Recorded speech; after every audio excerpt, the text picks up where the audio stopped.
Will we reinvent how we fight wars? We reinvent a military? Will everything go to drones and other new technology at even a lower cost, maybe only half the military sizes? All of these important questions are actually on the table right now being discussed. So since it's being discussed in reality at the federal government, at the world government level, um, Randy Kirk, my friend, and I, Brian Wong, Next Big Future, will discuss this as well. Randy, you've been super on top of the transition to drones.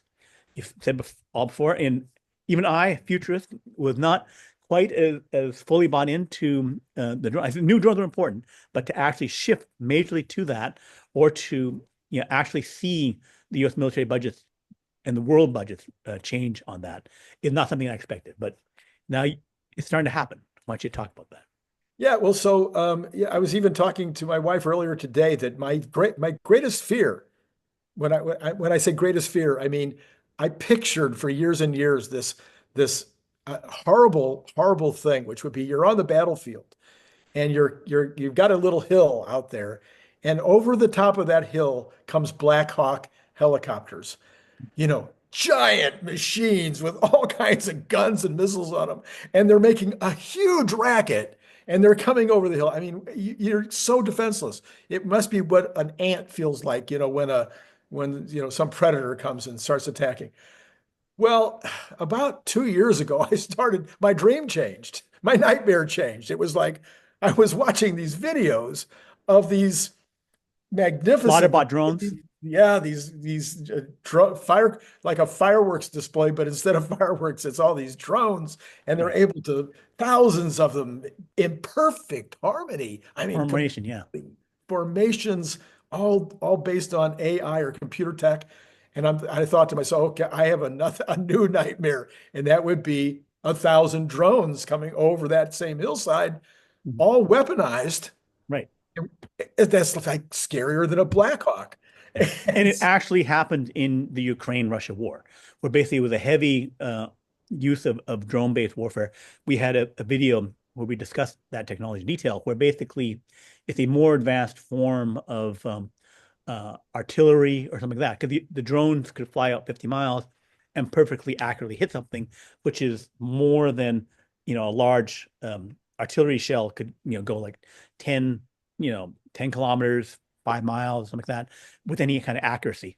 So this has already happened in the recent war of relatively advanced militaries of the Ukrainians and the Russians. And then also Israel used a lot of drones in the war in Gaza as well. So yeah, and we've had a kind of drone for a long time. So smart weaponry, smart bombs, smart missiles. That's a kind of drone. I mean, right, you turn it loose, it has a certain navigation stuff, navigation intelligence, possibilities sensors. that can change on the way. Mhm. It can avoid things, et cetera, et cetera. You've had what do you call it? The missiles off of the submarines. Torpedoes Yeah, yeah. um, that Torpedoes, have had that cruise same missiles. Yeah, intelligence for yeah. a very, very long time. Mm. And you could drop them from airplanes into the water near Right. your aircraft carrier, and then have it navigate as it's trying to make its hit. Well, they've just gotten way more sophisticated, Right. both in the air, on the land, and in sea. And of course, now we've got humanoid robots coming, and Right. dogs and Right. dogs.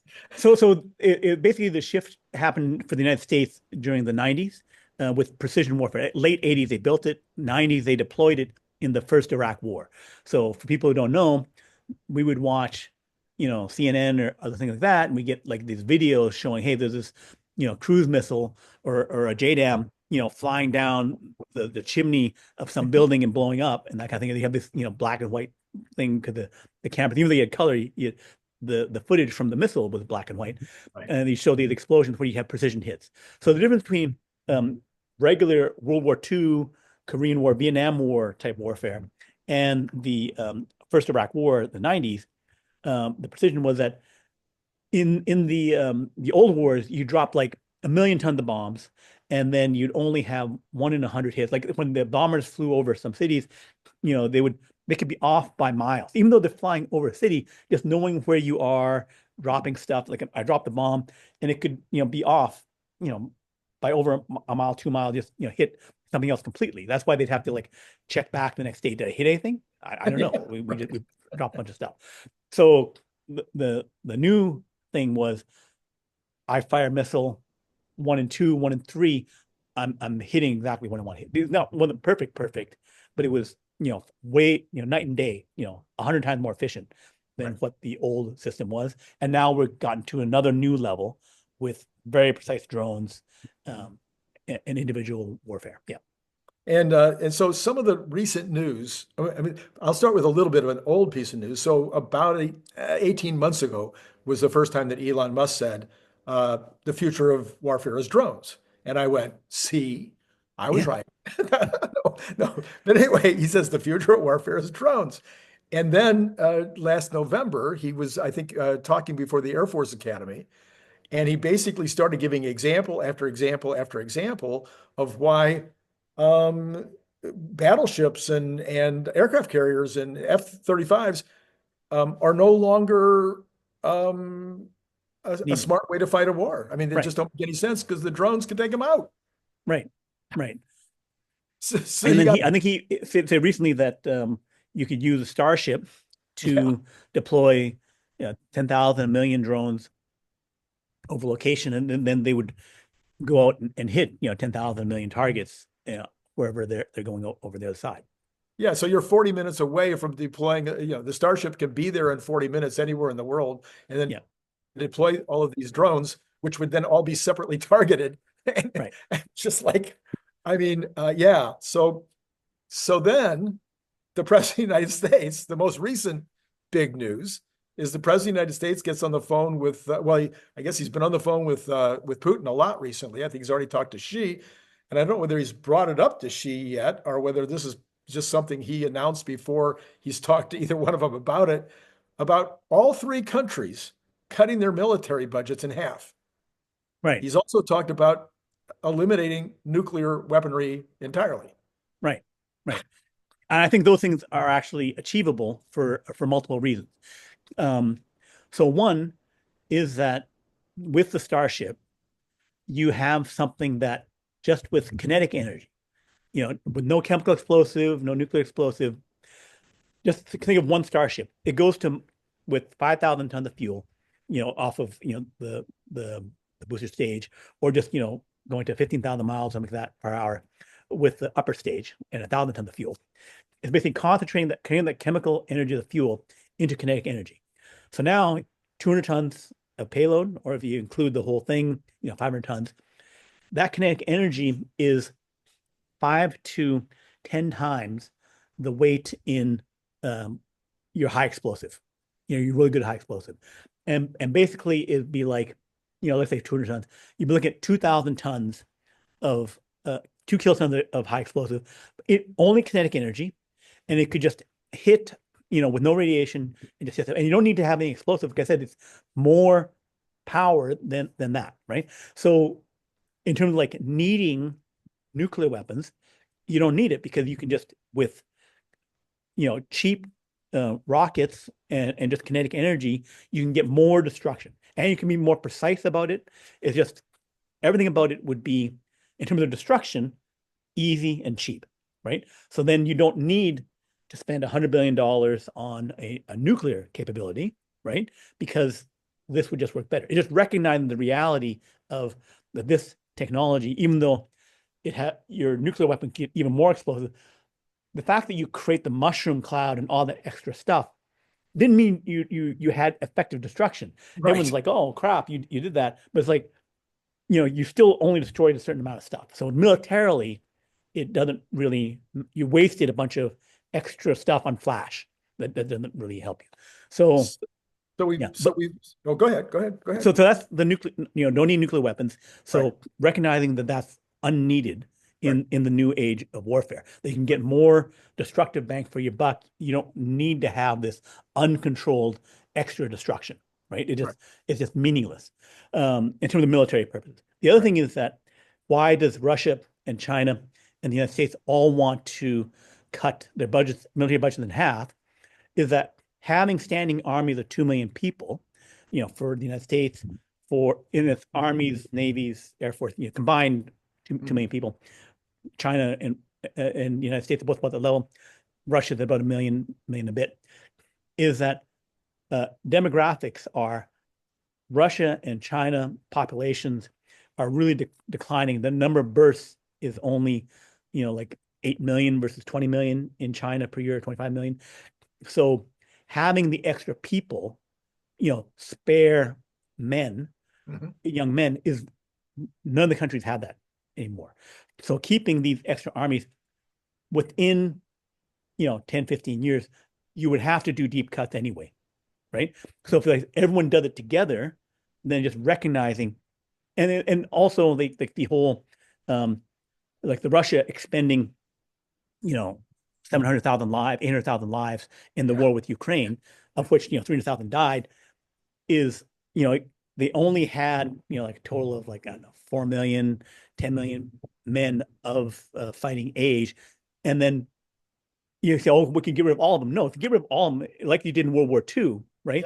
Yeah. Then your economy is totally messed up, right? And and then for China, it's even worse because on the demographic side, they've had the one-child policy for 40 years. They lifted it, right? But the lifted only happened for the last 4 years, and then no one's really taking advantage of it, right? So then again, if they lose 100,000 people in a war with Taiwan initially, right, or even like a million, that means a million family lines ended. Two sets of grandparents no longer have anyone extending their line. The parents no longer have anyone extending their line, and this would happen a million times.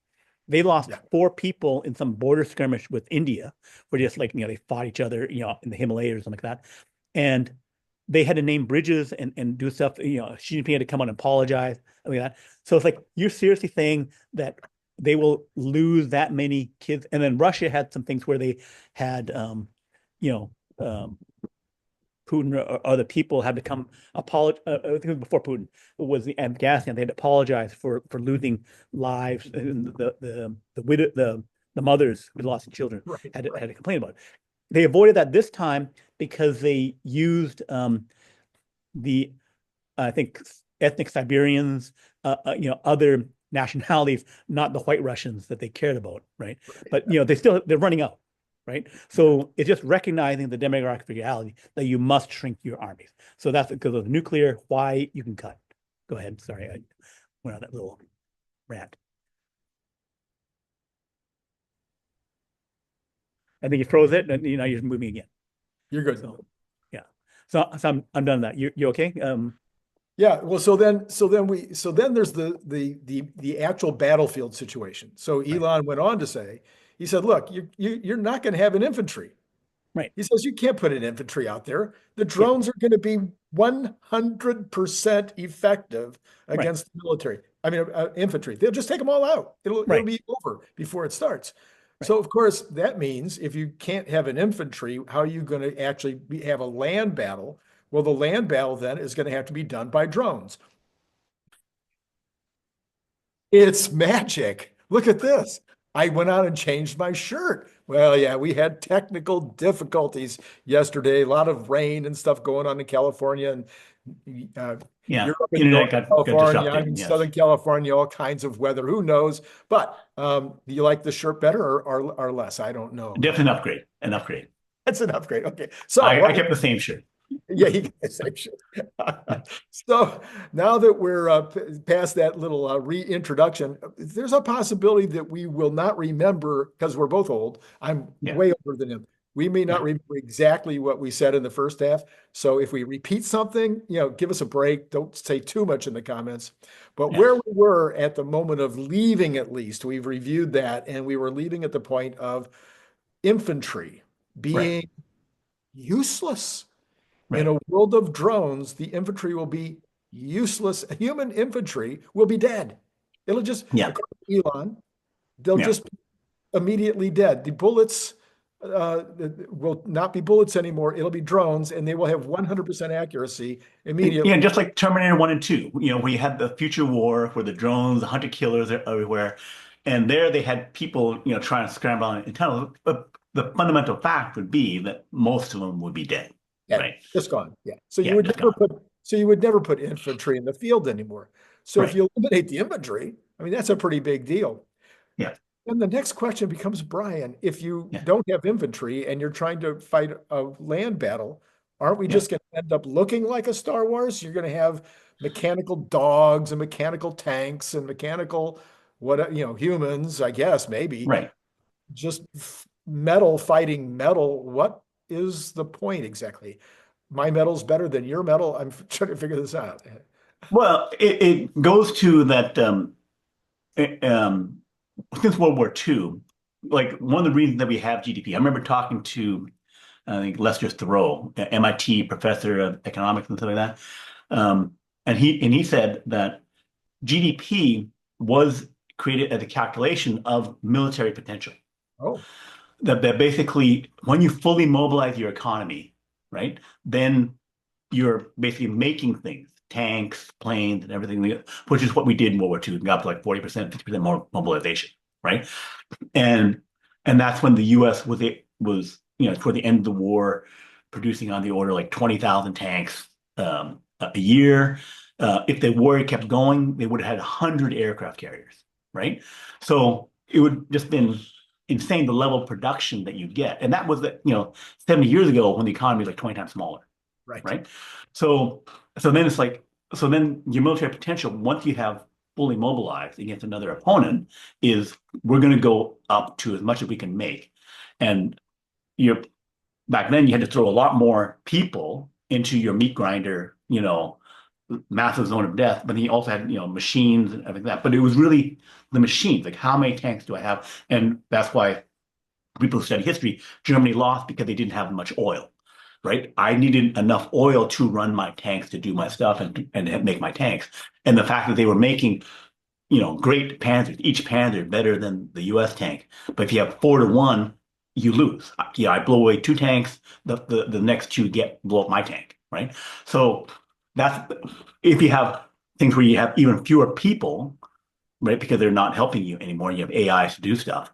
Then it's a full expression of my productive capacity against your productive capacity, and then my main goal is to destroy your factories and stuff, Right. right? So another theory of war, though, a theory of war from all time, another theory of war is that it really depends on, just like kind of in a football game or baseball game, it's like who wants to win more, who's more willing to sacrifice. But if all of a sudden you go from half mechanized, you still got to put two or three guys in a tank today, Yeah, right now, two or three guys in every tank. You got to put a guy in every plane. yeah, But if you get to the place where every single plane or almost every single plane is a drone, and every yeah, tank is a drone, and every infantryman is a drone, there's no longer any esprit de corps. There's no longer any rah rah. There's no longer dying for country. I mean, yeah, it's just a bunch of metal yeah, battling it out. It would seem like it would eliminate kind of the whole idea of war. right. And the thing is, there's other ways to have your conflict other than this violent thing, right? You can have, economic competition, which just sanctions on Iran shrank their economy by 80%. Like we cut off your ability to export oil, we could, blockade your ports, do a thing to say we'll buy your stuff.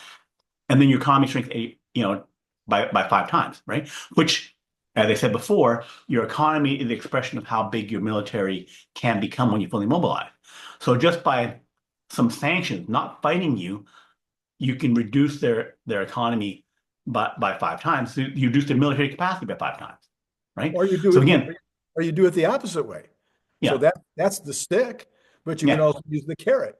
You right, know, you go over to Greenland and you say to those people, "We'll write you a check for $500,000 each.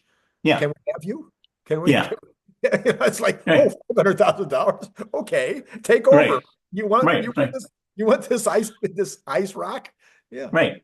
Right. And also goes to the whole thing of like um Brexit, UK votes themselves out of the EU union that they had joined, merged their government. There have been plenty of attempts in Canada for Quebec to vote themselves out of Canada, right? So in the modern age, if you have a bunch of double economies, you can say, we don't want to hang around with you, or we want to join with you. It's like you can join, reform, leave. It's just like, join a company, leave a company. It's like there doesn't have to be this, we must be together. It's like we're together when it makes sense. We're both making money. If we're not, and I don't like you, I can go over there. And the other guy can say, yeah, don't let the door hit you on the way out. Like, I don't care. Right. And So, yeah, and isn't there, and then there's another theory of war. I've yeah, heard this said before, where if you want to attack another country, I mean, it goes all the way back to the days of the tribes. yeah, Uh, there's a few left out there, but in the tribal days, if you had to have a 7-to-1 advantage in right, terms of your warriors. And I right. don't know what that advantage is because I'm not a military historian, but there's still that theory that Three if to you're one usually. Yeah, the 3-to-1. So if you're going to attack your neighbor, you better have a 3-to-1 advantage, apparently. right, Well, the only country in the world right now that really has a 3-to-1 advantage over anybody is the United States. right. You were telling me a little bit about our aircraft carrier capacity compared to the other countries. You want to, Yeah. So the U.S. has 13 large aircraft carriers, Nimitz carriers, and the new Ford carriers, about 90,000 to 100,000 tons displacement, about 100 planes, fighter planes on each aircraft carrier. But the U.S. has also things called amphibious assault ships. Those things are just basically smaller aircraft carriers. And there's those, and there's some other different named things. So if you count these things that are like 30,000 tons, 20,000 tons, 40,000 tons, that can have 25 jump jets, like the F-35, they can vertically take off, which is like the old Harrier jets, they can take off vertically, right? Then you can have, jets, 30 capacity, three of those, at most four, and you have the air power equivalent of a large aircraft carrier. And the US has 20 of those. So then if you compare to any other nation, so the big bad Russia, they have how many aircraft carriers? no, I think you told me though. Zero. Zero. Big zero. They had one, an old one from the Soviet times, Admiral Zhukov or whatever the aircraft carrier is called, and it was breaking down all the time. So its carrier fleet involved a tugboat or two tugboats that would go around trailing it in case it broke down and they had to tow it back to the port. But then it completely broke down, and now it's not working. It's in for repairs. They're trying to fix it and stuff like that. I think it also had a massive hole in it because the reconstruction dock fell over and knocked a big hole into the top of it. So, but and then with the fire and all kinds of stuff. So, but they're still kind of, using that large hull to try and rebuild it to get their one aircraft carrier up. China has three or four aircraft carriers. I'm not sure that the fourth one's fully operational or not. They But may be in testing. whether it's three or four, It's irrelevant. Yeah. when you compare it to 33, we're not even talking about in the same league. Right. And two of those are really small ones. So they're of the small variety, right? 20 some planes on it. And then you have two that are a bit bigger, but not as big as the Nimitz. They're in the range of like uh 60 to 70,000 tons. I think the third one was like 60,000 tons and the next one was 75,000 tons. So about half the planes of the big, yeah, US ones. And Yep. and then British, our allies, they have like two that are like and the I think only one of the Chinese ones will have a nuclear capability, where it's like nuclear engine, right? So that also means they go slower and blah blah blah. Well, So what about our other enemies, North Korea and Iran? yeah, they got nothing, right? And again, like in terms of like, they have some missiles, they have some of the stuff, but if the US unleashed our military capacity on them, totally smoked. Iran, people would say, oh, they got 80 million people and blah, blah, blah. You hit four ports because they got to import food. They can't grow all their own food. You blow up four ports, they can't feed. So again, I don't have to go into your castle if I starve you out, Right. right? So they can be starved out like that. Just take out the four ports. They have to export oil, they got to import food. There's like it's so easy to beat them militarily, All right. right? So if we come back around full circle here, Yeah, I again we may be repeating ourselves, but if we come around full circle, the only country in the world that has truly overwhelming military capability and is really overwhelming is the United States. If you right. add in drones, which the United States is way behind on drones, we'll admit it, but it wouldn't take us long, and I'm quite confident that there's a couple of companies right now, I forget Anduril, Anduril and some others Swarm Tech, a bunch of yeah, getting into the business, and it would take no time at all to get that ramped up. That basically, why wouldn't Russia and China China, be very excited about the idea of cutting their military budgets in half, right, if it can be done in a way that everybody can realize it's really happening. They're not right. giving anything up. Yeah, so I see it progressing something like, okay, in negotiations, and you work out here's the schedule, we're going to do it. The U.S. agrees to go first, we'll cut back 10%, and then each of the other two cut back 10%, and then we do our next 10%, they do the next 10%, and then after a year, everyone's cut back down to half, right? So that way, no cheating, you do the verification, all that kind of stuff. And the thing is, at any point, okay, the other guy's starting to do a build up again, you track it, and then you build up on your own if you need to, right? But the US is also saying, okay, um, NATO allies, of which, their economies, are close to, at least over half and close to the United States when you sum them all up, Germany, France, UK, and stuff like that. So then they say, okay, you guys need to spend not 1% of your GDP, but you need to spend 2 or 3%. So then they could add in $100 billion, $200 billion spending. They're tougher, have slightly more military.